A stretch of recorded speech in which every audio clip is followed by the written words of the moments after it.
In this video, I'm going to show you how to follow a player on chess.com in just a few simple steps. This is a great feature if you want to keep up with a player's live games, see when they post new blog content, and track their recent activity without sending a friend request. If you find this tutorial helpful, be sure to hit the like button and subscribe for more quick tech and website guides. Let's jump right in. First, open your browser and go to chess.com. Once you're on the site, use the search bar to look up the username of the player you want to follow.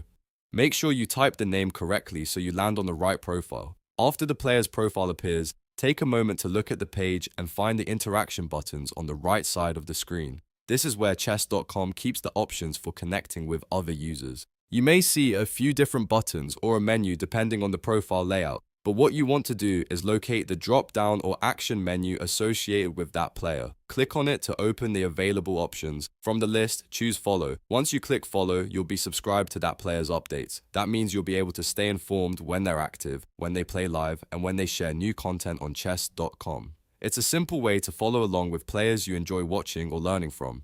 If you don't see the follow option right away, double check that you're on the correct profile page and that you've opened the right menu on the side. Sometimes the buttons can be easy to miss if you're not looking in the right place, so just take your time and click through the profile options carefully, and that's it. You've now learned how to follow a player on chess.com. It only takes a few seconds, but it's a useful way to stay connected with your favorite chess players and keep up with their activity. If this video helped you out, please give it a like, subscribe to the channel, and leave a comment if you want to see more chess.com tutorials in the future. Thanks for watching, and I'll see you in the next one.